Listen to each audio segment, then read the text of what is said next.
There's something wonderful about Super Smash Bros. Whoever's idea it was to put the best that Nintendo has to offer in a fighting game together deserves a big medal.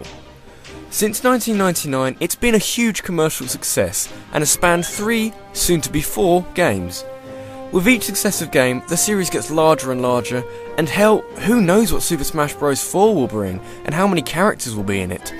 But for now, I'm looking at the current games and my favourite characters within them. The rules for this list are very simple. Because it's my favourite characters in the franchise, I'm not looking at any of the tier list bullcrap, and it's more based on whether or not I like playing as the character. Remember, this list is very personal, and it's almost guaranteed not to be your opinion, so just deal with it and move on. I'll start with my least favourite and work my way up to my all-time favourite character within the series. Strap yourself in, this is top 40 favourite Super Smash Bros. Characters.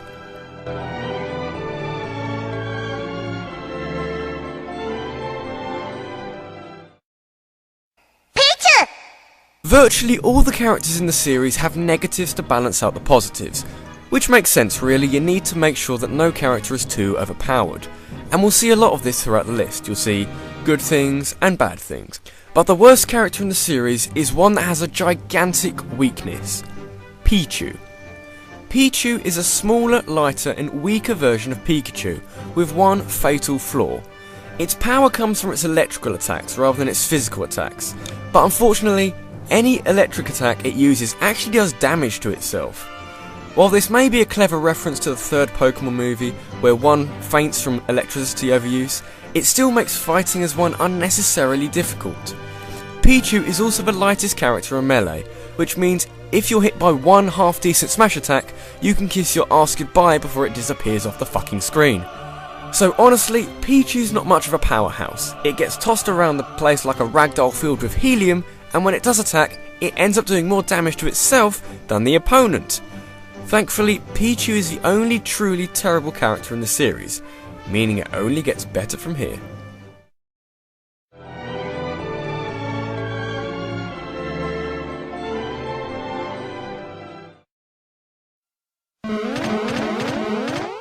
The Ice Climbers are, apparently, amazing in every conceivable way.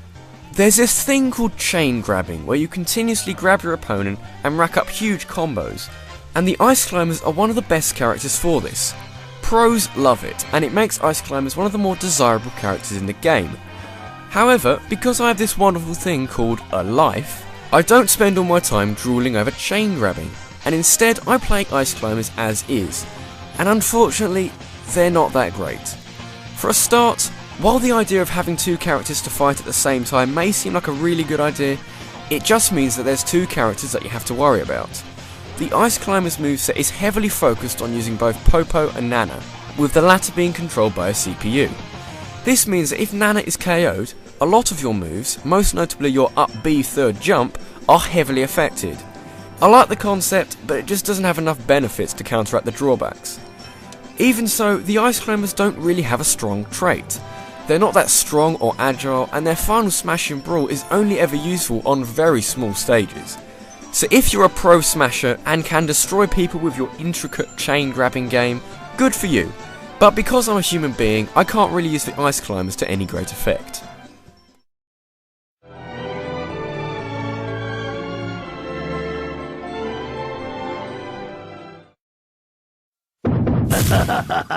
Oh, yeah! Fuck you! Oh! Fuck. Alright, fine. Playing as Ganondorf is like being in charge of a large tank. You've got so much power at your disposal that you can deal with almost anything by simply hitting it really, really hard. Ganondorf actually has some of the strongest non-final smash attacks in the game, and well, they wreck shit up like nothing else. However, with great power comes speed that a snail would be embarrassed of, and mobility that will be very familiar to anybody who's been in charge of a really big boat. In the simplest of terms, Ganondorf is a very powerful sitting duck, and if you come up against a human player who isn't comatose, you're going to run into a lot of difficulties. Personally, I have quite a lot of fun launching level 1 CPUs across the stage, but I really struggle in any fight against anyone even remotely good. His final smash ain't bad though.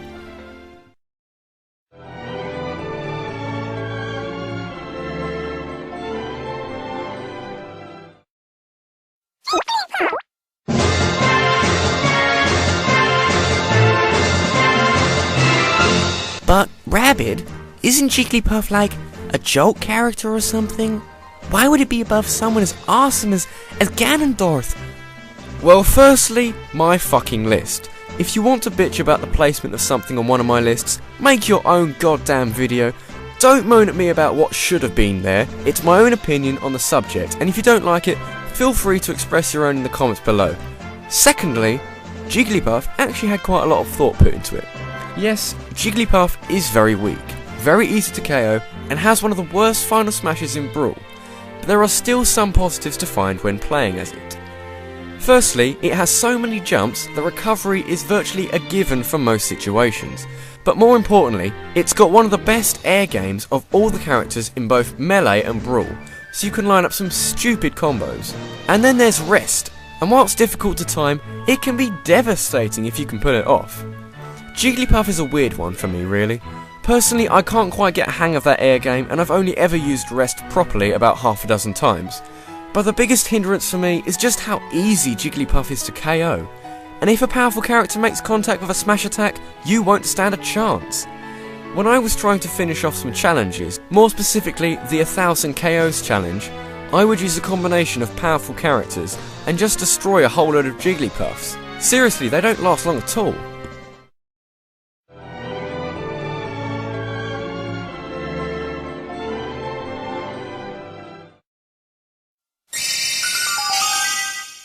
I never really found a use for Zelda. Her physical attacks are pitiful, she's slow, and she's got an annoying recovery move that I could never quite get the hang of. She's got some interesting magic attacks, and I love camping and spamming Din's fire, but she's honestly a character I've never liked using. But when you press down B, holy shit, this is amazing. You could be spending your time spamming magic, but how about being a speedy ninja with a chain and needles? Yeah, much better idea. Sheik is the complete opposite to Zelda in more than one way, and she's also the side of the duo which I use most often. She moves fast, attacks fast, and just kinda wrecks shit up in a way that Zelda can't even hope to match. But unfortunately, because both Zelda and Sheik are the same character, one cancels out the other really, so overall, the pair make a slightly below average character. You have the slow, lethargic, and yet admittedly hot Zelda, and the swift, mobile Sheik in the same package. Maybe you get more out of the two than I do, but just, no, not for me.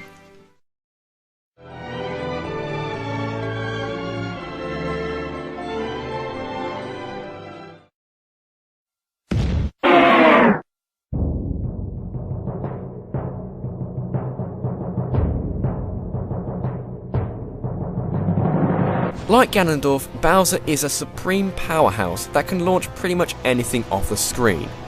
The difference though is that Bowser is a little bit faster and has a couple more moves that I just love using. The amount of times I've been nearly KO'd and then Bowser bombed my enemies off the stage is nearly endless, and then there's the incredibly addictive suicide move in Brawl.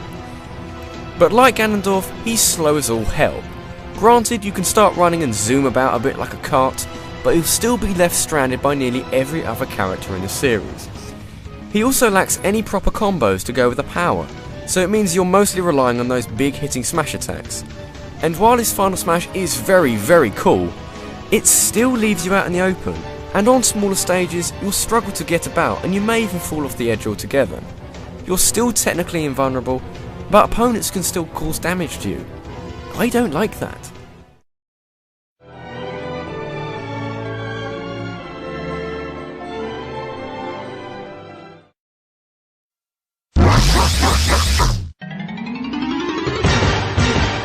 At the risk of sounding like a broken record, King Dedede is kinda like Bowser and Ganondorf. Slow, powerful, blah blah, the crap I said before.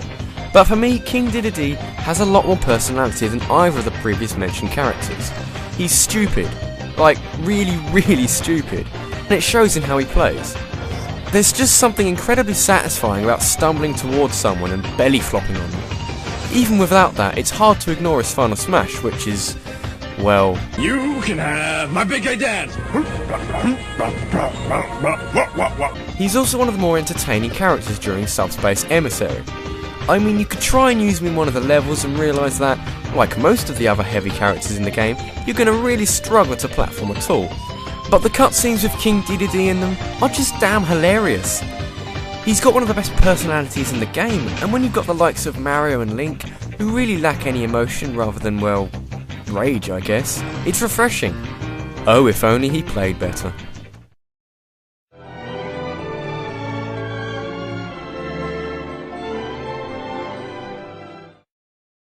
You're too slow! Come on, step it up!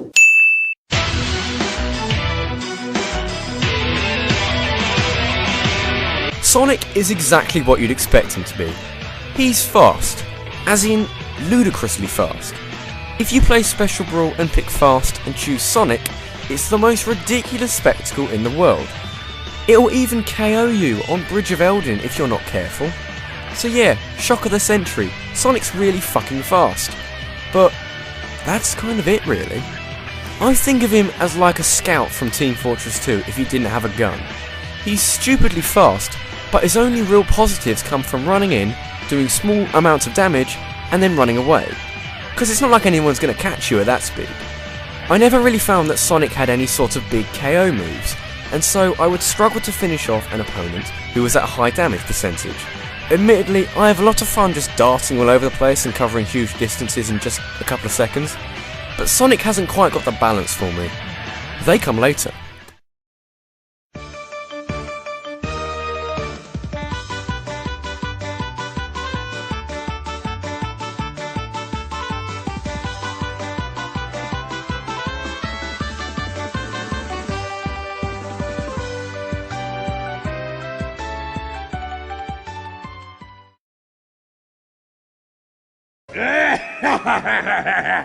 Penguin!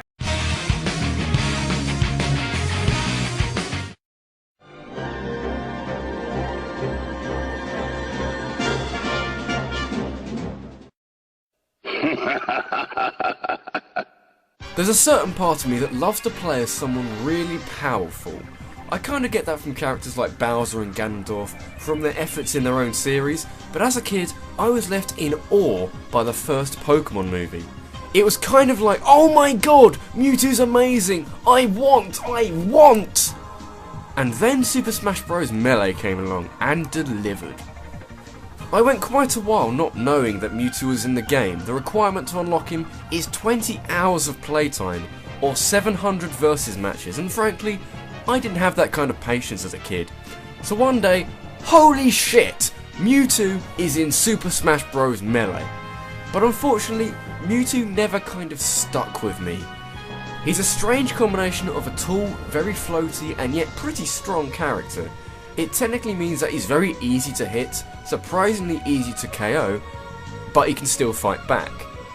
You're not going to get a lot of work done with him, but you're going to have a lot of fun in the process. He also is kind of the precursor to all the bigger and stronger Pokemon like Charizard and Lucario, especially Lucario and the whole sort of dark power thing. Mewtwo's not very useful, but I have a lot of fun messing around with him. Simple really.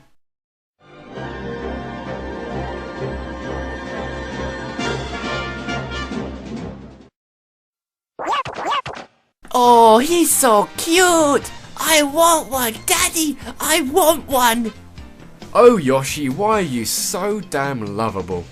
Even if you ignore how Yoshi plays as a character, you want to play as one just because it has so much charm. I mean, yeah, Pichu is cute and all, but you can actually use Yoshi to wreck people a little bit more effectively. Yoshi is reasonably fast, reasonably mobile, and also reasonably powerful, meaning that he can cope with most characters without much difficulty. He also has some moves that are just so much fun to use, like the egg roll where you just fly around the stage flattening people in your way, and the Yoshi bomb, which is like the Bowser bomb but less Bowser-y. But there is a gigantic downside to using Yoshi.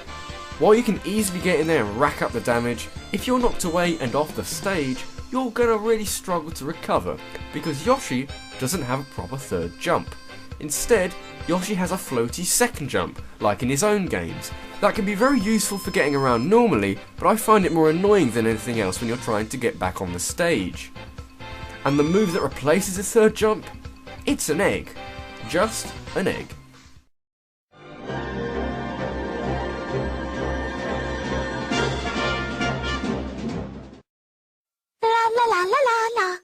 Has anyone here played Super Princess Peach? That's a good game, go play it if you haven't already. It also shows that Peachy Lady can defend herself, and that bodes pretty well for how she plays in Super Smash Bros. Now, as you may expect just by looking at her, Peach isn't exactly a dominating powerhouse, so you're not going to be knocking people flying at will. But something I absolutely love about her design is her mobility. It can be a little tricky to get used to, but her ability to literally float in midair, a la Super Mario Bros. 2, and her parasol mean that you can stay in the air for a really, really long time. I mean, it's not as good as any of the floaty puffball characters, but this is Princess Peach. What are you expecting? She also has a couple of moves I like using, like her Toad counter, and I'll be honest, KOing someone with the Peach Bomber is a moment that you just gotta stop for a second and think, yeah, that was really something. But, and the reason why she's this low, her final smash in Brawl is just about the worst in the game. Using it sends all nearby foes to sleep and brings down a horrendous storm of Peaches. And yeah, it's all nice and wholesome, the kind of thing you'd expect from Peach. But it's so ineffective, sometimes it won't send opponents to sleep, and unless your opponents all have high damage percentages, you're not going to get a whole load of KOs out of it. And your opponents can heal off of your own Peaches. How do you feel now, Peachy Lady? The price is wrong, bitch.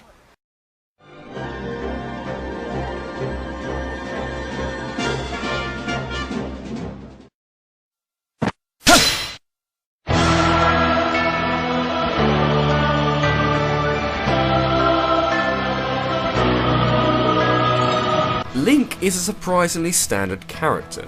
I suppose when you're first going to pick up any copy of Super Smash Bros, especially if you're a very strict Nintendo fan, you're immediately going to play it as either Mario or Link. And yes, well done to HAL Laboratory for making them the easiest characters to pick up and use. Something that bugs me though is that, like Ice Climbers to a certain extent, he doesn't really have a trait that you can look at and think, yeah, I can really dominate people with that. But you could also argue that it's hardly a bad thing, so that if you're good at using Link, it means you are actually good at the game rather than getting the occasional smash attack that obliterates your opponent, like some of the heavier characters. But there are still tons of positives with Link. The 500,000 items he has in the Zelda games are well condensed to a sword, bow, boomerang, bombs and a hookshot, covering all the basics from the Zelda universe, as well as a burly and flashy final smash and brawl. It means there are so many different ways to do damage to opponents, even if you're almost never going to use the bombs. Seriously, have you ever used the bombs on a regular basis? Have you ever thought, yeah, I think it's about time I'm going to pull a bomb out of nowhere and chuck it at an opponent? Have you ever done that on a regular basis and thought, this is a good idea, it's a good strategy? No, you haven't, because I don't do it, and that means you don't do it.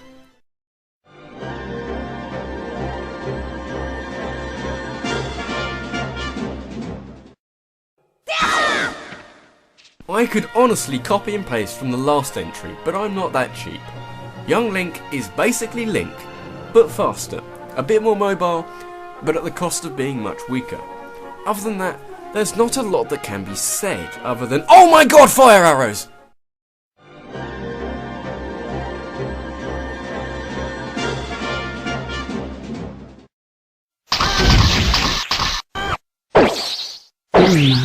How many of you played the original Smash Bros? It's a decent game even if it does show its age when compared to Melee and Brawl. It's also home to the first Smash Bros characters like Mario, Link and others. And by far the worst character in the original game is Samus. Playing as Samus in the first game is a challenging experience. She's slow, floaty, has a whole load of sluggish moves that struggle to knock anyone off the screen, and if you put up against a character like Kirby, who's kind of like the opposite, you're in big trouble. Thankfully, when she was brought back from Melee and Brawl, she was greatly improved on. Samus in Melee just seems more versatile, with faster projectiles and some burly KO moves that were really lacking in Smash 64. It means that you stand a much better chance against faster opponents, because I am yet to meet one that can outsmart Bullet. Factor in some damn good recovery moves like the infamous screw attack and the bomb thing, Samus is actually well suited to quite a lot of situations. This, however, is set back by Brawl, where Samus's fantastic projectiles and KO moves are toned down in favour of even more versatility. She's got no more extra firepower, but the use of a ridiculous final smash that just kind of wow brings out Zero Suit's Samus and a whole new way of playing. Without her suit, she plays like a weaker but faster and more agile version of the suited Samus, but without like a big shooty gun thing. She doesn't have the same sort of projectiles, but she becomes this speedy, jumpy, shooty lady with a liberating design and a stun gun. It's kind of like Zelda and Sheep, except for the fact that suited Samus was a decent character to start with. Pretty much the only reason why Samus is this far down is how bad she is in the N64 Smash Bros. However, with time, she would become the weapons arsenal that transforms into the skin-tight power suit wearing shooty lady, and frankly, I'm kind of okay with that.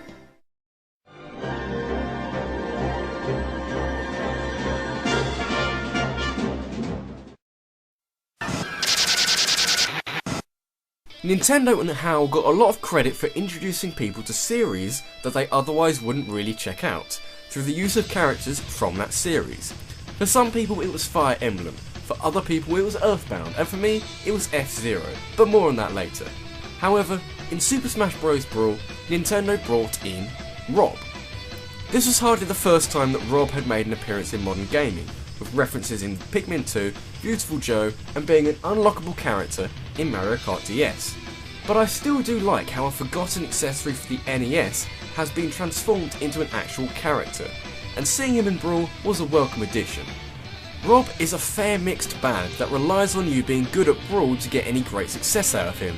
He's mobile and possesses one of the best recovery moves in the game, but he's not exactly a heavyweight with powerful moves, and he doesn't really have any good combos either. And hey, of Rob's special B moves, you're only ever going to be using about 2 of them. Anyone ever find a use for the gyro? Anyone decide that they're going to do some real damage and use for gyro? Yeah, no, I didn't. So how exactly do you use Rob? Well, his mobility is very helpful for getting around the stage, and it allows you to keep the pressure on your opponents by forcing them off the stage, pretty much. While Rob lacks the big KO moves, he still does possess some decent finishers, so you can deal with most opponents when they've got a high damage percentage. His final smash also works with the whole "you've got to be good at the game to get any benefits" thing, as Rob shoots a load of powerful lasers that, if you hit someone with every single one, is the single most powerful final smash in the game. Not one for the rookies, but there's certainly positives to take advantage of.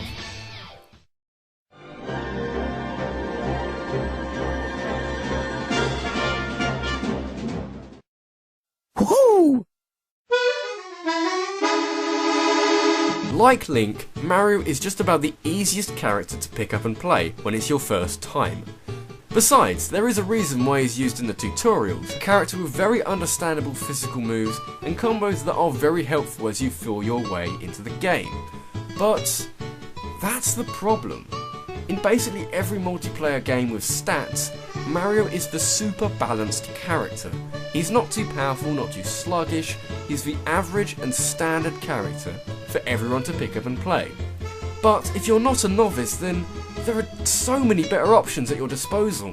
There's technically nothing wrong with Mario, but he just feels a bit uninteresting, nothing truly special. It's the classic case of jack of all trades but master of none. Even his final smash, the inspiringly named Mario Finale, is kinda flashy but not very functional. Mario's just kinda boring. Please don't hurt me.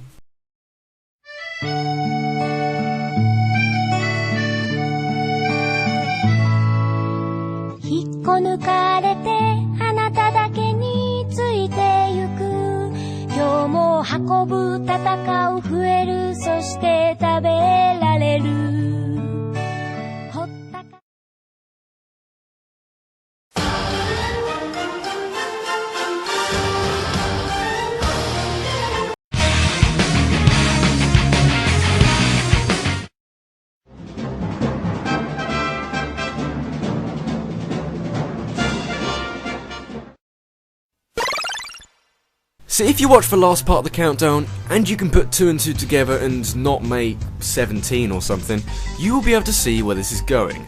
Mario is a good character, but he just seems a little bit too featureless. I'd like to play as a character with a little bit more about it, which is where Dr. Mario comes in. On first glance, you'd be forgiven for thinking that Dr. Mario is a complete reskin of Mario. They do look kind of identical, except for Dr. Mario's very snazzy looking medical outfit. You know how it works: potato, potato, tomato, tomato, Mario and Dr. Mario. I am Dr. Mario. Shut it! The point I'm trying to get across, and I haven't really explained at all yet because I'm bad, is that Dr. Mario is completely different to Mario, and you can actually tell this when playing as the good Doctor. He is noticeably more powerful than the original, even if he's apparently slightly slower, but I never really noticed that. I think that's what I like about Dr. Mario. He has drawbacks that don't make the positives completely redundant, so you can use him to ruin people's days with consummate ease. Mario was always going to be the user-friendly character, but Dr. Mario gives the formula a little side grade to make fighting as him a lot more interesting.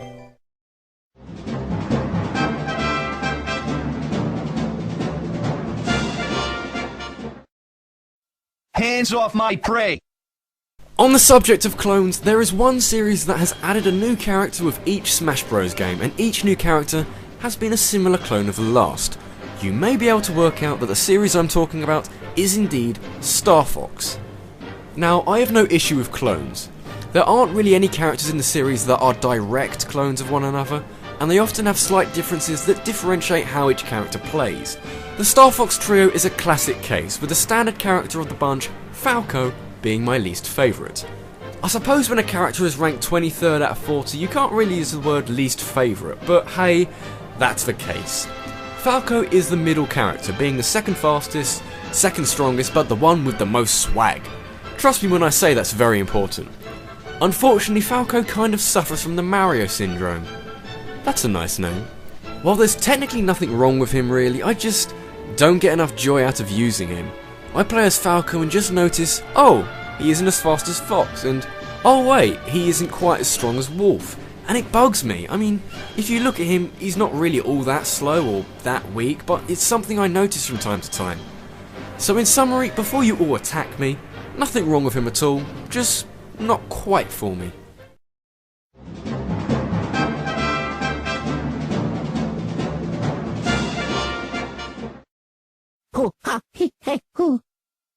Taking one look at my username and you'll immediately think that Luigi should be number 1 on this list. Like Luigi is my favourite character of all time. For like, ever. But no, Luigi is a character I like and prefer over Mario, but he's nowhere near my favourite character in either the Smash Bros universe or in gaming as a whole. What I do like though is how Luigi's personality is translated into his setup as a Smash Bros character. Luigi's a bit of a cowardly idiot, and you see this nervous trait come through in whatever move this is, and how he lands on his head after a super jump punch thing.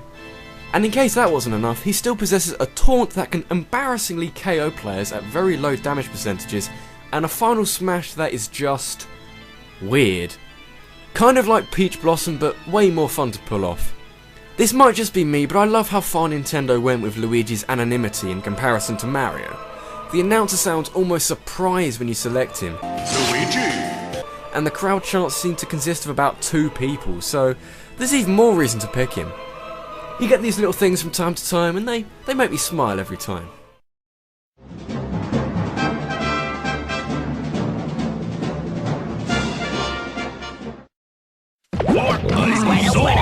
So you're choosing characters for the new Super Smash Bros. Brawl. You've got Pikachu, you've got Jigglypuff, you've even got rid of Pichu because frankly, Pichu's friggin' terrible.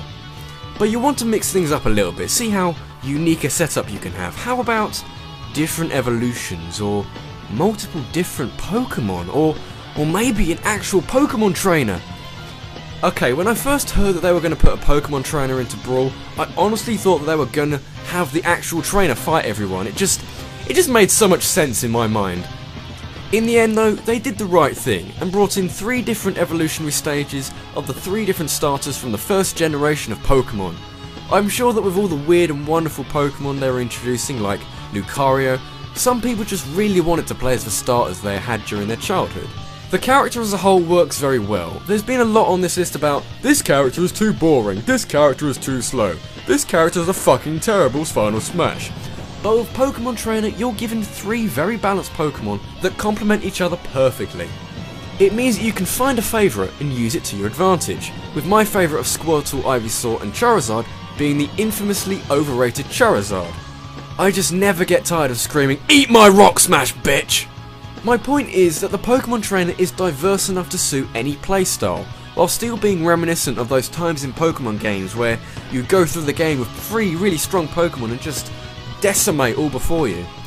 There's the added challenge of 3 different playstyles with each Pokemon, but it adds some much needed variety and strategy into the game, especially because the game forces the Pokemon change on you if you get KO'd. I might not be brilliant at each individual Pokemon, in fact I'm terrible at Squirtle, but I do have a ton of fun in the process.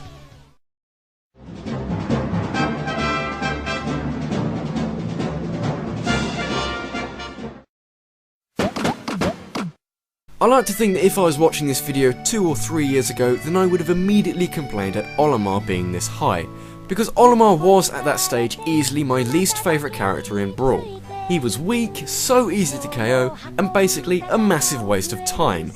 But you know, with more experience comes a better understanding of how Olimar functions, and my god is this guy a little bundle of fun. If you've played any of the Pikmin games, you'll know that Olimar isn't much of a powerhouse in really any sense of the word. There is a reason why he grows an army of hundreds of Pikmin to do his bidding, and Super Smash Bros. Brawl follows a similar pattern.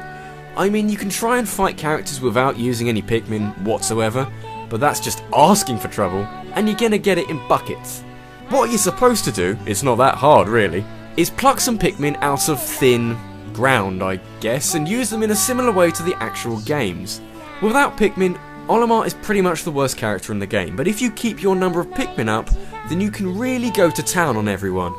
I guess you could relate him to Ice Climbers with how there's a strong reliance on something that opponents can get rid of, but I feel that it's managed much better with Olimar.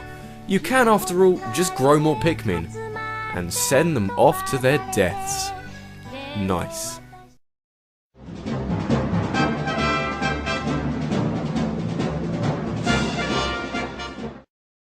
What's the matter, scared? Falco isn't as strong as Wolf? Oh well, Wolf wasn't much higher anyway.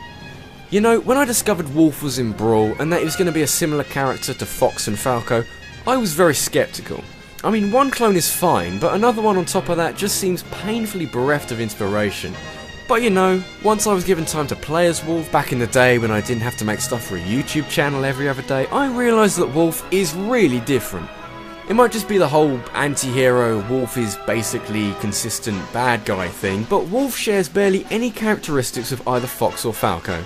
I mean, yes, all 3 have a blaster, some sort of speed attack, a multi-directional charging move, and a reflector, but each use them in very different ways. Wolf is the slow but powerful alternative, and it results in a slow and powerful blaster as well as a slightly awkward speed attack, and a kick-ass charge move thing. You can really tell the differences between playing between Wolf or Falco and Fox. It's like if you wanted a bigger, slower, stronger alternative to a character like Peach, for example. You get a similar moveset, but the moves themselves are altered in such a way that you can really feel the difference between characters. If you take the Young Link clone as an example of how not to make clones, as long as you vary at the moveset enough, you can get away with a lot more.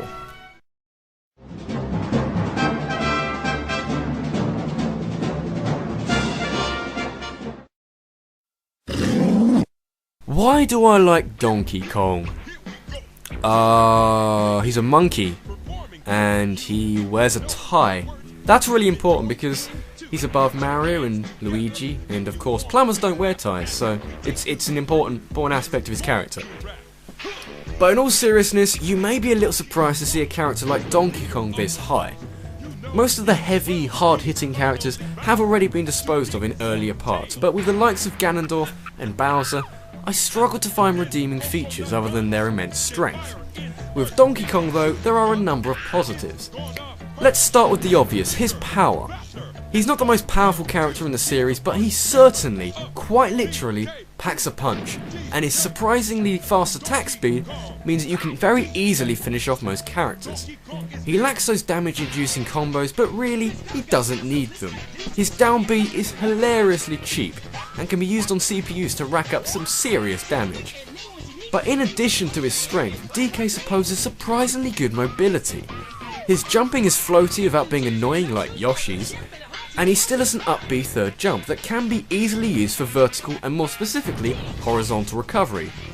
And when you combine that with the fact that he's a heavy character who's rarely ever going to be launched at low damage percentages, his survivability is impressive.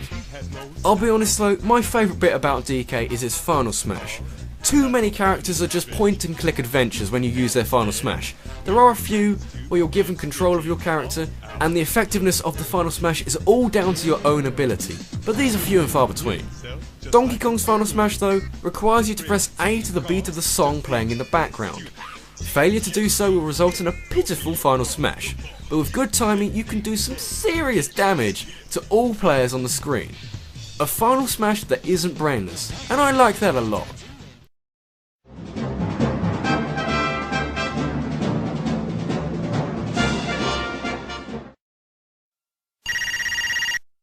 Quickly taking you back to Mewtwo when I didn't know he was in the game, there was of course one character that was even more exclusive in Melee. Mr. Game & Watch required you to finish Target Test, Classic Mode or Adventure Mode on any difficulty with all characters, or, if you were feeling either ambitious or really dense, 1,000 versus mode matches. I don't even think I've played 1,000 versus matches to this date. Jeez. Once I had unlocked him, there was a genuine interlude where I stopped and wondered, what the fuck is a Mr. Game & Watch? I'm not quite sure how invested Nintendo were into putting him into Super Smash Bros. Melee, considering he was the final unlockable character in the game, but I'm really glad they did, because it opened up the vault to all the classic gaming on the Game & Watch, including some brilliant stages. As a character, Mr. Game & Watch is a bag of unpredictability and enjoyment. You are very unlikely to get bored playing as him. The best example I can give is his side B move, Judge, where you'll never tire of getting a 9 and just that, with this thing right here. Yeah, I know I've ragged on luck-based things before, but I'll say that this is an exception, especially because you've still got to aim your attack. His moves are awash with references to little games from his system, and it means that his arsenal is insanely large, and hey, he's even got a frying pan. I can't find any faults with a guy who goes into battle with a frickin' frying pan.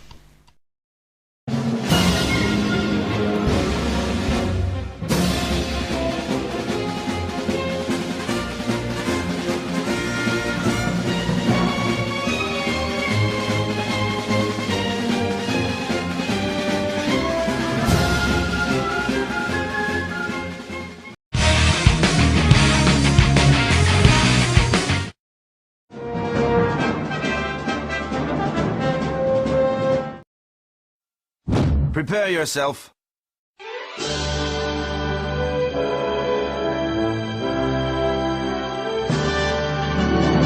Oh yeah, we're off to a strong start already. I like to think this is the start of the really good characters, the start of the characters who I absolutely love to play as. Actually, to be honest, the following 16 characters are very hard for me to split personally, but I have done on a number of characteristics. The classic case is what we have here, Ike. In the early stages of playing Brawl, I gravitated towards characters I knew well. That consisted of Link, Mario, maybe a bit of Donkey Kong, and some characters that will be appearing later down the line. Before long, I decided to have a crack at playing as Ike because, you know, it kinda looked like a good idea. I'd seen little snippets of gameplay and I got past the point in Subspace Emissary where he comes along and steals for show. By the time I got to use him, I was hooked. In layman's terms, Ike is basically a more manageable version of Ganondorf for me. You get that intense surge of power without the molasses speed that heavily hinders Ganondorf. I mean, Ike is by no means a fast character, but he's not that slow either. Ike is an absolute beast. The guy is so strong that he holds his two-handed broadsword with one hand, because only scrubs use two hands. So you get that sense that you're in control of a seriously burly character, and it makes for some proper entertainment. But unfortunately it's not all happy days of Ike. I mean yes, most of the time he's so powerful that I don't really care about anything else, but against better players his speed does show him up from time to time. And my god, while his third jump is flashy as hell, he throws his goddamn sword in the air. It's more of a death or glory move, and most of the time for me, it's death. But at least I looked good while doing it.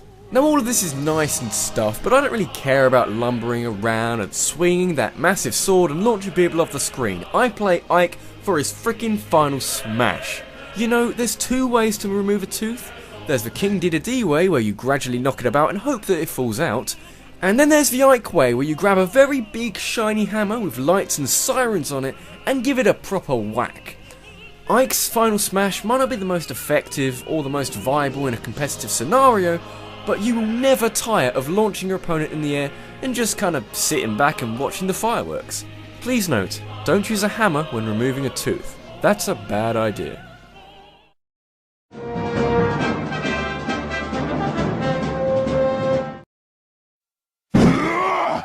Let's be brutal here, there's only so much you can do with transferring a Pokemon to Smash Bros. That's why Pokemon Train was such a good idea, a character based on the idea of rotating your Pokemon and keeping an eye on their stamina. So if Nintendo are to add more Pokemon in the 4th Smash Bros game, they need to follow the path set by Pokemon Trainer and, more importantly, Lucario. Do you know how easy it would have been for Nintendo and HAL to make Lucario a direct copy-paste of Mewtwo? While he didn't exactly replace Mewtwo, Mewtwo was planned to be in Brawl but was removed for unknown reasons, you can see the similarities between the two. They are both floaty, powerful characters that use darkness as their method of attacking, and they share the same standard special attack. But that's where the similarities end, as Nintendo brought in all of Lucario's special abilities. The main benefit to Lucario is his aura. As you take damage, Lucario's aura grows stronger and stronger, meaning that as you fight another character, you're more likely to come out on top due to the fact that you're constantly getting stronger as you take damage. Once you get past 167%, Lucario is as powerful as he can be, and you can pull off some truly frightening moves on your opponents. The strategy of Lucario comes down to risk versus reward. If you take all that damage, you're obviously going to be easier to KO, especially with just how floaty he is. But if you land some good enough smash attacks, you're going to be racking up the damage on your opponents very quickly. He's slightly lower down due to his surprisingly ineffective final smash. The first time I experienced it, I was on the receiving end and I got completely annihilated. It reaches all the way down the screen and holds you in place as this number gets very large very quickly. I mean, what exactly can you do to combat this? Well, you can just jump away from it. Really easy if you have a character with lots of jumps.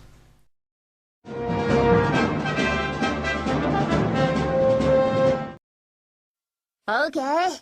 So let's just quickly go back to the N64 Smash Bros. The default characters are the type you'd usually expect: Mario, Link, Samus, Pikachu, trying to cover as many famous franchises as possible. But if you hung around long enough, you would start unlocking a couple of more obscure characters. Luigi and Jigglypuff were there if you were willing to put in the effort, but if you were good enough at the one-player mode, you unlocked a little guy from a place called Eagle Land by the name of Ness. Ness caught a number of players off guard simply by being in the game. Many people who played Smash 64 had no idea who he was and what series he came from, but hey, he's a new character, might as well check him out. And I gotta say, Ness quickly became a favourite for me. I played Melee before Smash 64, so I didn't get that confusion when I saw he was in the character roster, but I certainly didn't recognise the guy. But I was intrigued and I took him for a spin. He worked out to be a very different character to the ones I usually played, and I think I preferred it that way. Being a user of magic stuff, sorry, I haven't played a lot of Earthbound or Mother 3. He doesn't have to rely on physical attacks and instead has a bundle of powerful and very versatile special attacks. I never really found a use for PK Flash, but PK Fire and PK Thunder can be used to do the odd bit of chip damage and just be really annoying. PK Thunder can even be used as a third jump, which works very well considering that Ness lacks a conventional third jump.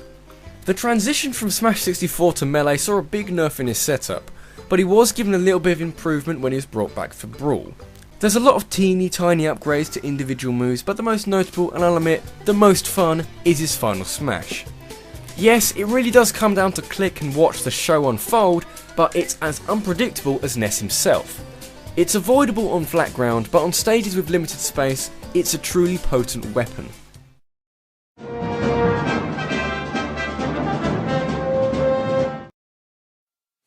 You're not ready yet. You know what game I really need to get? Kid Icarus Uprising. That game looks fun. So on that note, let's talk about Pit. Of all the characters I was glad to see in Brawl, of all the characters that were introduced or brought back or whatever, the biggest smile of the whole E3 trailer was seeing Pit and the word newcomer just above his name. Because believe it or not, I had actually played Kid Icarus before even knowing about Pit being in Brawl, and a little light came on in the back of my head when I saw his design.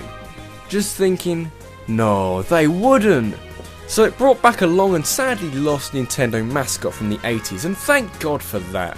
Pit as a character is probably the single most mobile character in the series, and that is no understatement to any degree.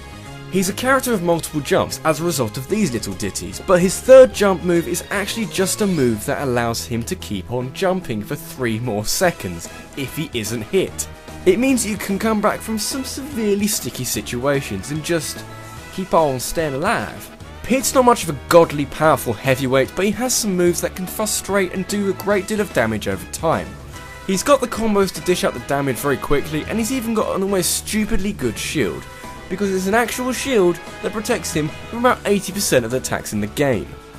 Pit could even be considered overpowered by the more naive players, but there are a couple of significant problems. The lack of power does become a problem when you can't get in there and use those combos, and his weight, or his lack of it, does make him an easy character to KO.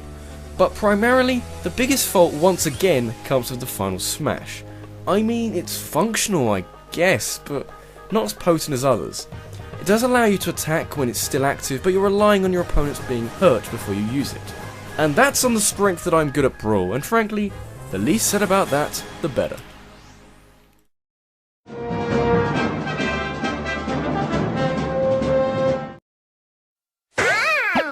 You know, the word unique is tossed about quite a lot these days, so what really is unique?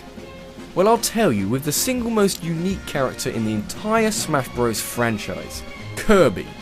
I know it probably seemed quite obvious to put Kirby into the Smash Bros series, but it fits so well that it's virtually uncanny. I mean, if there was a character with Kirby's traits that was made specifically for Smash Bros, you'd understand it perfectly. Kirby's copy ability is one of the single best moves in the game, simply because it can give you so many different attacks, making him the most diverse character in the series. It even opens up a window for KOing an opponent with one of their own moves, which is just ludicrously satisfying. In addition, Kirby's another floaty character with 500 million jumps, and yet he still has an up B third jump just in case you somehow can't get back on the stage. And if you can get some height on your opponent, you can just drop a rock on them and, you know, just sit there and chill out for a bit. While Kirby isn't the strongest character in the series, or the most mobile, or the quickest, or really the best in any department, he's arguably one of the most fun to play as, with so many different ways to use him. Often you'll get the most out of him if you're fighting characters who have very good special moves, so you can steal them off them. If you give Ganon's Warlock Punch to Kirby, well, shit son.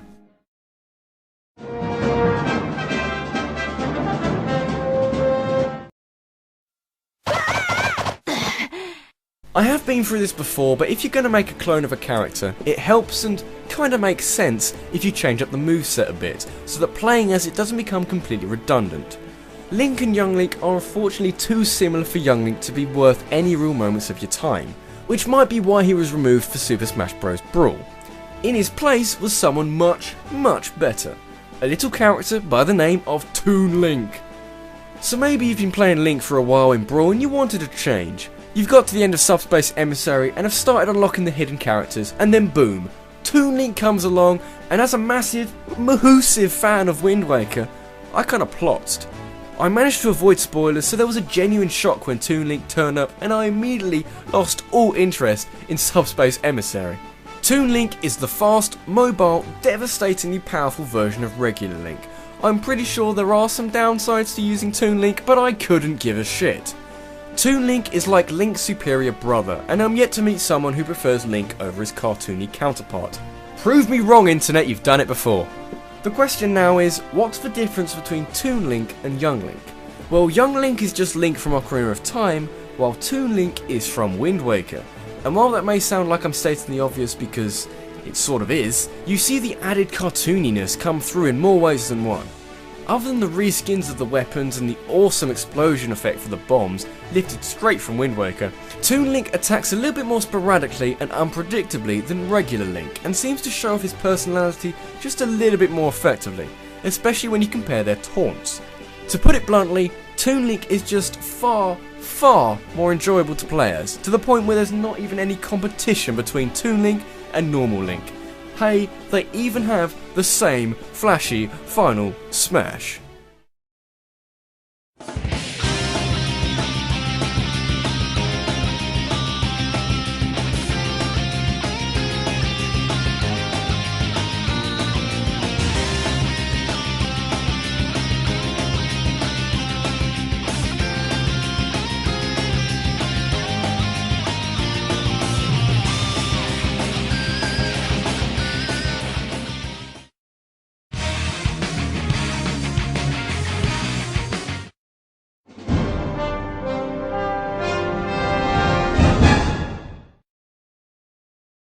What have I done?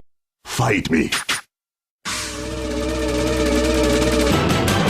If you don't quite understand what I've just done by putting Meta Knight at only number 10, let me explain. People freaking love this guy. He's a favourite of a lot of people, and it's not too hard to see why. How about those competitive brawlers, the people who form those pointless tier lists? Well, to them, Meta Knight is literally in a class of his own. There's good characters in the A tier, and then in the S tier, probably meaning Supreme or Stupendous or Sex God or something, Meta Knight is chilling out on his own. He's just that good. So the big question right now is, why on earth is such an incredible character barely scraping into the top 10? Well, Meta Knight's positives come in many forms, including great mobility with many different recovery moves and some decent power behind him as well. With his multiple floaty jumps, you can keep your opponents under some ridiculous pressure, and the best Meta Knight players will give their foes no chance whatsoever. It's the ultimate dominating game. But there's a big problem with Meta Knight that I can't shake off. Using Meta Knight feels very fluid and very easy, but it means that I don't really have to try very hard to do well with him. And that actually means that I kind of get bored when using him, especially when there's not a lot of diversity in his moves. There's also the fact that I feel bad when using him, almost like he's the, I don't want to be creative, I just want to pick a character that's nearly brain dead easy to use. It's like using Oddjob from GoldenEye, just because you want to be a dick. Yeah, I know, grow a spine in your own time and mercy is for the weak, but Meta Knight is not a character that I like using against human opponents. Granted, Meta Knight is still fantastic in just about every way, and he fully deserves his spot on the favourite lists of others and the top list on the tier lists, but he doesn't find himself at the top of mine.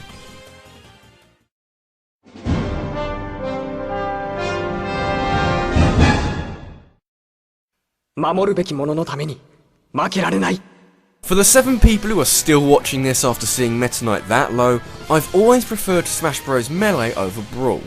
While Brawl was better on an absolute technical level, Melee just seemed a little smoother when it came down to the important business of fighting. There was one character that epitomised this sentiment more than any other and is still a proper favourite of mine to this day. It is of course the long lost but never forgotten Roy. How had to get rid of Roy to make room for Ike, because 2 Fire Emblem characters based on fire would just be way too similar, even though the characters share very few characteristics. I mean, for a kickoff, through screenshots and early footage, I thought that Roy was a girl, with all that long hair, as you do. But seriously, the differences between Ike and Roy are impossible to ignore.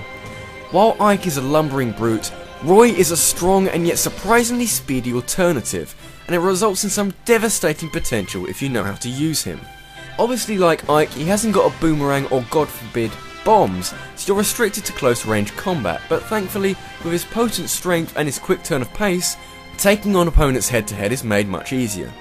When you immediately start using Roy having used Ike for a while, the difference between the two is just staggering.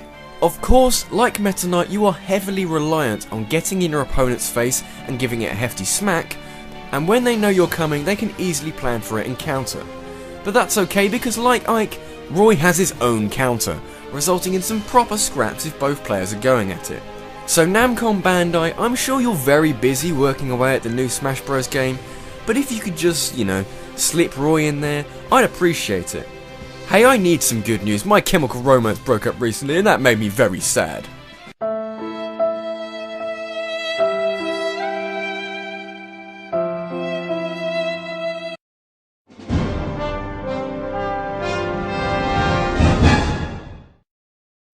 Show me your moves. Yeah, you know where this is going. Captain Falcon sums up everything that's good about the Smash Bros series. The concept is a little stupid, having the most popular Nintendo-based characters duke it out, but add someone like Captain Falcon into the mix, and the ridiculous levels increase tenfold. You have the manliest of manly men, screaming and shouting like an aerodynamic Johnny Bravo, all while knocking the crap out of all the other characters. How can you not just love that?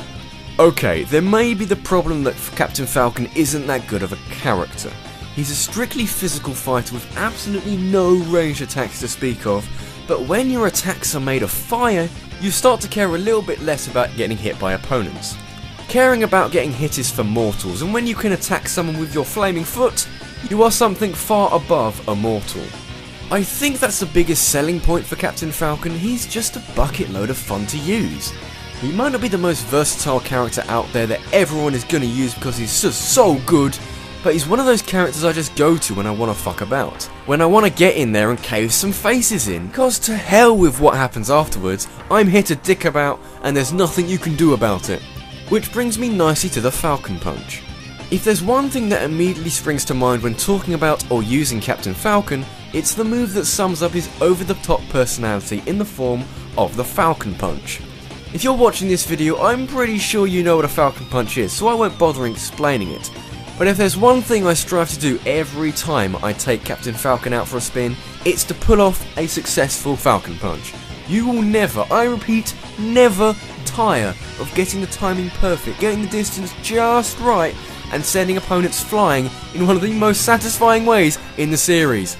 Because son, my fist is on fire. What have you got?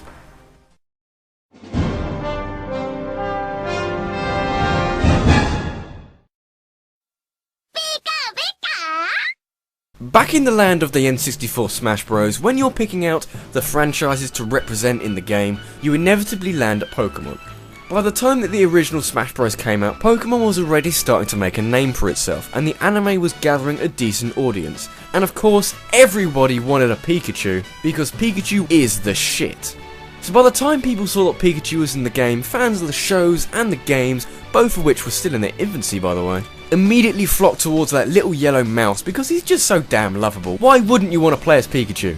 Rather than just be a cutesy character with much substance, which is pretty much the case with Pichu and Jigglypuff, even if Jigglypuff isn't that cute. Why am I talking about Pokemon being cute? Rather than just being a character you use because it's adorable, Pikachu is a serious force to be reckoned with.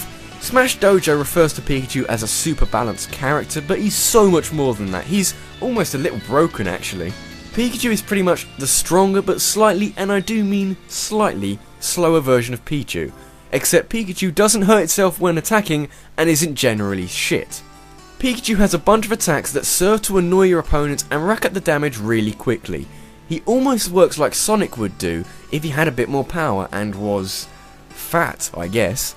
Pretty much all of Pikachu's smash attacks deal rapid damage and with some to multiple opponents at once. And don't even get me started on Thunder, one of the most spammable moves in the game. I mean, it's good, but it's almost too good to the point where you can just throw yourself around the stage and be a little yellow nuisance. Holy shit, it's so annoying. The connection between Pikachu and Sonic actually makes more sense the more I think about it. I never really liked Sonic because he seemed too down on power, something that Pikachu makes up with attacks that hit opponents multiple times.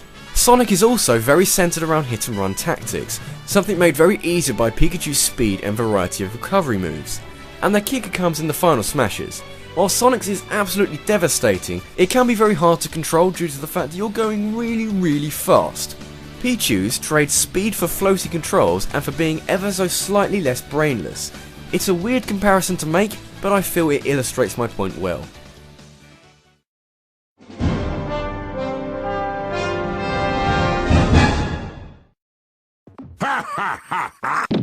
Most of the characters on this list I can write a fairly decent script for. I can explain the pros and the cons and how they affect my enjoyment of that character.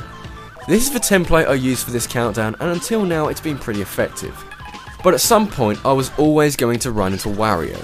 So I've now got the task of trying to explain a character as sporadic, as completely batshit insane as Wario, and why I like playing as him. Wait, didn't I just answer that question? As a character, Wario is just about as unpredictable as you could possibly hope to imagine, and he has so many different moves that reflect this fact. He's got his bike stowed away somewhere so he can drive around mowing people down, and holy mother of God, you've got to have respect for a guy that goes around killing people by farting on them. This impulsiveness is really well represented from the WarioWare games, and if you've played any one of them, you'll know that Wario in Brawl is actually kind of tame. Not that that's a bad thing, I'm fine with that. If you can get a grasp of Wario's unpredictability, then you very quickly become a force to be reckoned with. It's likely opponents won't really know what you're going to do next, so you can mix and match all of Wario's very versatile moves. I suppose the only thing he lacks is a natural projectile move, but if you blow up the Wario bike, you can always just use that. So Wario is suited to a wide variety of situations and fighting styles, so he's very easy to pick up and play, but enjoyably challenging to master. I still haven't managed it after 5 years of playing the game. But like Ike, I mainly favour Wario because of his insane final smash. It's another one of those final smashes that alters the way the character plays, rather than just giving him a crazy move that you activate and do nothing afterwards. Wario's final smash sees him eat a clove of garlic to become Wario Man, and then after that, I have absolutely no idea. Wario Man is so fast, so powerful, it's a flurry of a flying purple fat man that is, yes, very hard to control sometimes, but so much fun to use. I'm tempted to say that this is my favourite final smash, because it's adding more stupidity on an already asinine character. I mean, let's just compare the difference between Wario's bike before and during Wario Man. Without the garlic, Wario just kinda trundles along, smacking some bitches along the way. But under the influence of Wario Man, and it just becomes the most ridiculous spectacle in the game. How could you not love this? Just look at it!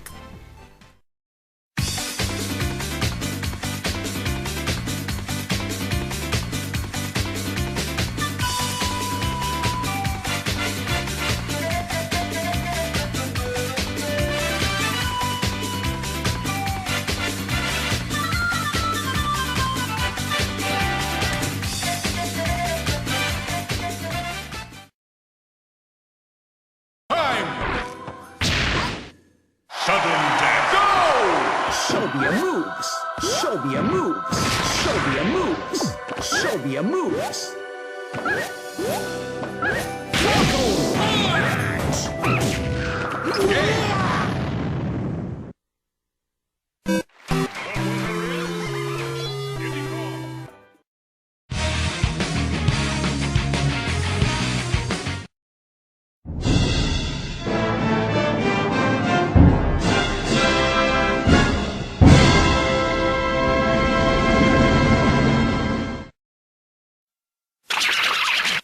Have you ever had one of those moments where you make a decision and then you look back on it and wonder, why? Well, seeing Diddy Kong as high as number 5 on my list was one of those moments. When I sat down to record the footage for this bit, my initial reaction was something akin to, dude, were you high or something? Why would Diddy Kong be this far up? Diddy Kong is a character you aren't going to fall in love with on your first outing. He's quick and mobile, but he seems to lack any power to speak of. 3 of his 4 special moves don't deal consistent damage, and his smash attacks aren't very good at doing any smashing. So why oh why would he be anywhere near the top? That's a good question, and if I keep writing like this, I'll probably convince myself that. You can't really get in there and smack people around as Diddy Kong. He's a light character without the devastating power that others possess. Diddy Kong's game revolves around annoyance, perfectly summarised by his down B special, the banana peel. I fucking love the banana peel. In reality, putting down bananas is just a waste of time because they won't do any damage, but they will trip up any player who treads on them because, you know, they're bananas. This means that your tripped opponent is perfectly exposed to a smash attack, and when you rack up a bunch of these moves, you'll be in the money very soon. Again, we have the Peanut Pop Gun, his standard special. Using it for the sole purpose of doing damage is quite a bad idea, but if an opponent has been knocked away by a previous attack, you can get bits of chip damage on them, and if you have the time, launch a fully charged shot at them. It might not be the most effective way of doing damage, but it keeps you at a fair distance from your opponent, and it embraces the idea I mentioned previously. You won't really be able to get in there and launch people flying with your mighty monkey tail or something, but Diddy Kong's great survivability allows you to keep on chipping away, waiting for the moment to strike and then taking it. I very rarely get KO'd as Diddy Kong, so the damage output isn't the biggest of worries, and frankly, being annoying is so much fun. Even so, Diddy Kong still has a very impressive final smash. It's another one of those transformation final smashes, and if you've been watching the previous parts of this list, you'll know that I like those a lot. Breaking the smash ball allows Diddy to fly around with his rocket barrel pack and murder foes with devastating shots from the pop gun. You become a mobile peanut airstrike. I've always wanted to say that. It's a little similar to Yoshi's final smash, but with this one has peanuts. And I love me some peanuts.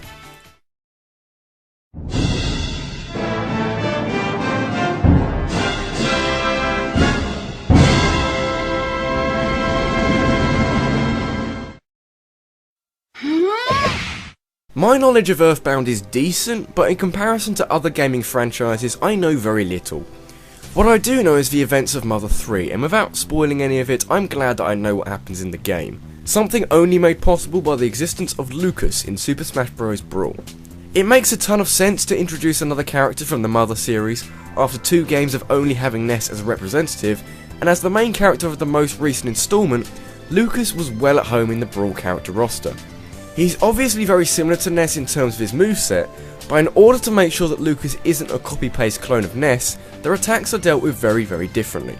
In short, Lucas is pretty much the heavyweight representative from the Mother series, possessing some massive smash attacks, but at the cost of some slightly less favourable attributes like his slow speed and the fact that his smash attacks require a lot of time to pull off. But honestly, I don't really care about most of this. Lucas is a favourite of mine because of his heavy reliance on his PSI attacks.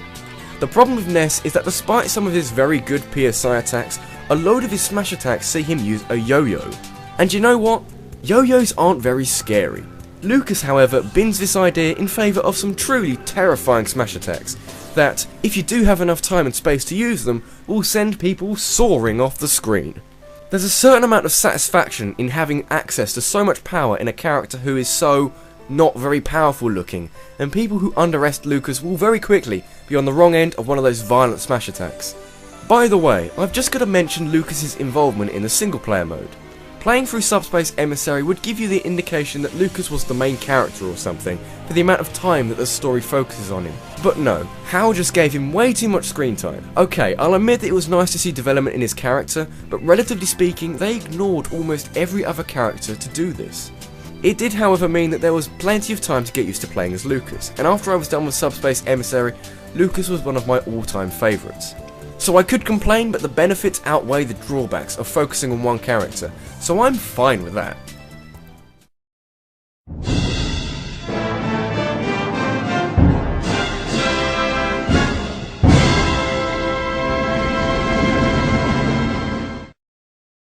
It's showtime.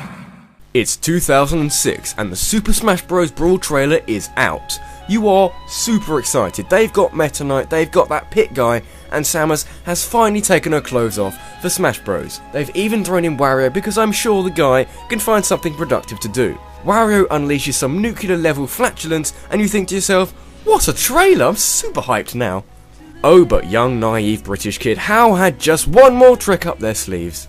Out of nowhere, Solid Snake is in Super Smash Bros. And how the hell are you supposed to react to that? A lot of people lost their shit at Sonic being in Brawl, but for me, it was Snake that left me gobsmacked at his inclusion. It was reported that the creator of Metal Gear, Hideo Kojima, practically got on his knees and begged for a third-party character to be included in Smash Bros, but this was in the very late stages of Melee's development, so nothing was done. Come the sequel, and Snake became the first and so far only character from an M-rated game to be in a Smash Bros game. And actually, that's quite a big problem if you think about it. Considering what type of game Snake comes from, games with violence and guns, the move to Smash Bros is something that has to be done very carefully. Brawl was rated teen for the fact that you're smacking the hell out of everyone, but if you started introducing real guns for Snake to use, then you'd start veering towards a mature rating. So HAL gave him explosives instead, because guns may be dangerous and a bad influence on society, but RPGs, grenades and C4 are perfectly okay. And of course, here's another shock for you. Snake isn't my favourite character in the series. He might be my favourite character in the overall world of gaming, but there are 2 more characters that I prefer over him. However, Snake is still a wonderful character to use and is fully deserving of being this far up the countdown. As soon as I had him unlocked, I dropped everything and took him for a spin, and I immediately felt a connection. It was something beautiful. Snake is the third heaviest character in Brawl, beaten out only by Donkey Kong and Bowser, and it means that Snake is the highest heavyweight on my list. That's because despite Snake's weight, he's still incredibly mobile, with the use of the Cypher literally dragging him out of the more desperate of situations.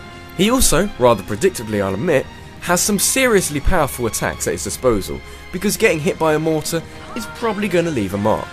The majority of Snake's attacks have very large hitboxes, so you're very likely to hit someone when you lob a grenade in there or just charge up an RPG, not to mention Snake's incredible trap game. In addition to the grenades and the mortar, Snake has mines and C4 at his disposal, both of which can be used to lay traps across the stage, just waiting for an opponent to step on them. Most of the time, your opponents will be too occupied trying to dodge Snake's formidable physical moves and all those projectiles, so the likelihood is that they'll soon forget about those traps you set just a while ago.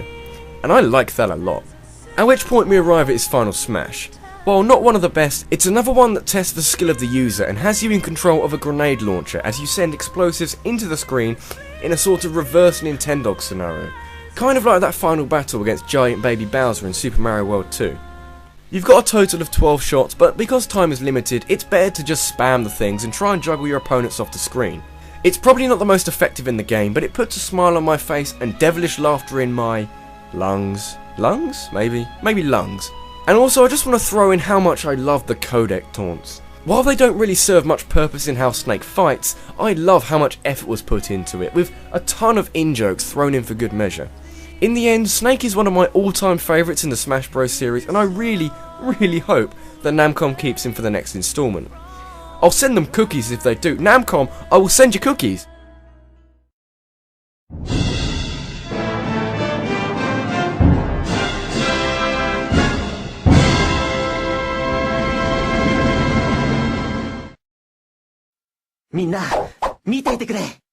Because I'm not actually employed by them, I'm not 100% sure on what's going on over at Namco for the next Smash Bros game, but there's rumour that the Fire Emblem representatives might be subject to a bit of a shuffle. It's thought that Roy won't be returning and that Ike is also due to be taken out in favour of a completely different character, and I guess we'll be wondering right up until the E3 trailer. But please Namco, for the love of everything anyone holds dear, please keep Marth. When playing Super Smash Bros. Melee, I heard rumours that there was another sword fighter in the game other than Link, who was at the time one of my favourites. The problem was that unlocking Marth wasn't really something that you'd trip over or something that would just happen. It required long-term commitment to the versus matches or using all the starter characters in the classic mode, and given how boring classic mode was, I never really had any inclination to do the latter. So I actually unlocked Marth by playing 400 versus matches instead. Marth's moveset is heavily reliant on his sword, with very few moves of his using anything other than his sword, but that isn't as much of an issue as it would have been, as his sword is demoralisingly strong, especially in melee. Add in some staggering speed and brisk attack speed and you, my friend, have one special character, one that can be picked up by a relatively inexperienced player and mastered within a short space of time. His appearance in Brawl saw a slight nerf to his system, but not enough to deter me from using him as one of my mains. I mean, Marth in Melee was positively frightening, almost unfair to play against. But Brawl's Marth is slightly more balanced, with some of his moves toned down a bit from the previous game. For example, he loses the arched standard special move from Melee for more of a stabby move, so you've actually got to aim, rather than just throwing it about like who gives a shit. So, oh no, Marth is slightly worse in Brawl, how will I recover from this cruel twist of fate? Well, how about the only Final Smash that is guaranteed to KO someone, the only genuine one-hit KO move in the series? There are a couple of very rare circumstances that stop you from getting KO'd by this thing, but it's designed to be a one-hit KO, which is what this little thing is here. At this point you may start to wonder what exactly are the drawbacks with this guy. Does he even have any? Well, not really. I mean, he doesn't have a projectile move, and like I said before, a projectile move can help diversify the moveset, but how exactly would you get a projectile into his moveset? Also, his upbeat recovery can be unreliable if you misjudge just how little it moves you horizontally. Most of the time for me, Marth leaps up, but falls just short of the platform. I also read somewhere that Marth trips more than any other character in Brawl, and as you all should know, tripping is the single worst thing in the world. This is all fine and dandy, but honestly, do you care? Are you really going to lose sleep over the lack of projectile in Marth's moveset, or his high chance of tripping?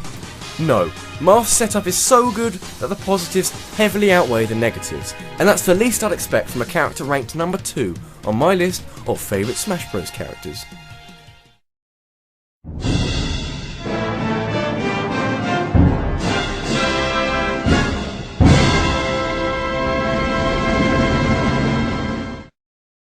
So here we are, numero uno. The road's been long, you've sat through about an hour's worth of countdown, and I've spent the last month and a half working feverishly to get the parts out on time. For those of you who are slightly more vigilant, you may be able to work out who number 1 is simply through process of elimination. It is of course the one, the only, it couldn't really have been anyone other than April Fool. Nah, I'm fucking with you, it's Fox. I'm sure that there's a ton and a half of people who disagree with me given the sheer number of characters and options in the Smash Bros series, but for the 2.5% of people who agree with me, I salute your decision because you have fine taste in Smash Bros characters. You're also very, very good looking. But let's get down to business and talk about Fox a bit. I've mentioned the other members of the Star Fox franchise within the series early in the countdown, and it was always a case of good, but with significant downsides. With Fox, I really genuinely struggled to find a fault with this guy in all 3 appearances of him throughout the Smash Bros series. In the first 2 games he is near faultless, especially in the first game, but he suffers a slight nerf in Brawl with faster falling speed, meaning that you've got to be 100% awake or you could end up accidentally slipping off the stage and into oblivion. Trust me when I say that happens way too often for me. When it comes to downsides, there's not a lot more than Fox's falling speed in Brawl. In all 3 installments he's fast, with fast attack speed, and with some decent power too, meaning that combos are one of your greatest allies. I say one of because Fox also has a very wide variety of special moves, and a projectile that could well be my favourite in the series. I'm not about to make top 10 favourite projectiles in Super Smash Bros, but Fox's blaster is rapidly fired to accumulate a great deal of chip damage, made easier by the fact that the opponent doesn't even flinch when hit by it. Fox's specials lead to a very diverse and flexible moveset that can cope with almost every opponent in the game. His side B and up B are very effective recovery moves, particularly the Fire Fox, which can be aimed in any of the 8 compass point directions. Or, if you have enough space and know the distance he travels, you can dash across the stage with the Fox illusion if you need more immediate horizontal recovery. It does help if you know just how far you go with this move, because it's incredibly easy to fall off the edge without any way of recovering after that. And should you come up against a foe that lobs projectiles at you, simply use the reflector and return to sender.